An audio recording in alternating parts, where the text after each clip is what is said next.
potable et à l'assainissement n'est pas une réalité pour toutes et tous à l'heure actuelle en France. Il y a plusieurs millions de personnes qui n'ont pas accès à des services d'eau et d'assainissement de façon permanente.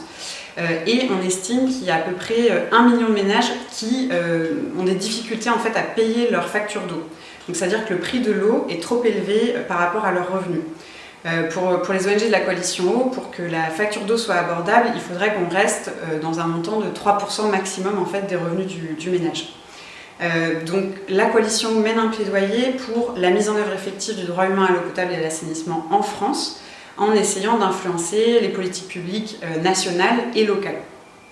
On a mené l'année dernière une campagne qui s'appelle L'eau est un droit, avec 30 associations françaises, pour interpeller le gouvernement, les élus nationaux et les élus locaux sur ce sujet. On a notamment ciblé les candidats aux élections municipales de 2020 en leur proposant de signer un manifesto de 5 engagements, dont l'un des engagements portait en fait sur la mise en place d'une tarification sociale et progressive des services d'eau et d'assainissement. Donc on a à peu près 150 candidats aux élections municipales qui se sont engagés dans ce cadre-là, et environ une cinquantaine de maires dans des grandes villes, y compris Bordeaux, Marseille, Lille, Lyon. C'est très important puisque en France, la compétence eau et assainissement, c'est la responsabilité en fait, des autorités locales. En termes d'avancée, on a eu aussi en décembre 2019 le vote de la loi Engagement et Proximité, qui permet aux collectivités territoriales françaises volontaires de mettre en place des mesures sociales dans la tarification de l'eau. Donc il y a différentes solutions qui existent, les chèques eau, les premières tranches gratuites, des tarifications en fonction du revenu, etc. Donc aujourd'hui, voilà, les collectivités sont autorisées à utiliser ces mécanismes de tarification sociale et pour nous c'est une vraie avancée, mais il faut qu'on continue à se mobiliser pour que ce soit réellement mis en œuvre en fait, et que davantage de collectivités s'engagent pour l'abordabilité des services d'eau et d'assainissement. En plus de notre plaidoyer en France, les ONG membres de la Coalition Eau mettent en place des projets de développement avec leurs partenaires dans les pays en développement.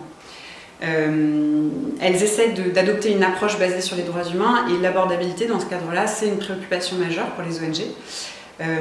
Donc l'objectif en fait de ces projets, l'enjeu c'est vraiment d'accompagner les services compétents, les autorités locales qui ont en charge le service d'eau et d'assainissement à définir la meilleure stratégie en fait pour le service qui permette d'offrir l'accès à l'eau et à l'assainissement à un maximum d'usagers en gardant un tarif approprié et tout en garantissant en même temps la viabilité économique du service en fait pour qu'il soit durable.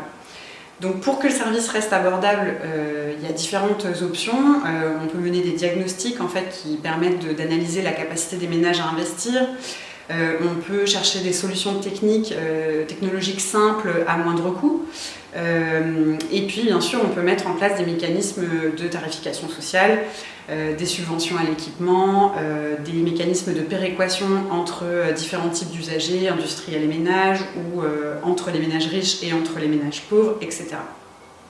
Quoi qu'il en soit, pour nous, ce qui est important, c'est que le citoyen soit au cœur des décisions, donc il y a vraiment une participation citoyenne effective, pour les choix sur les modes de gestion, bien sûr, mais aussi sur les tarifs, sur la qualité de l'eau, etc. Donc dans ce cadre-là, il est vraiment essentiel qu'il y ait des espaces en fait, de concertation qui rassemblent tous les acteurs, les usagers, les usagères, les opérateurs de services, l'autorité publique locale, les régulateurs, etc. C'est vraiment une condition à la bonne gestion des services d'eau et d'assainissement. Et à l'international, SWA rassemble en fait ces différentes catégories d'acteurs.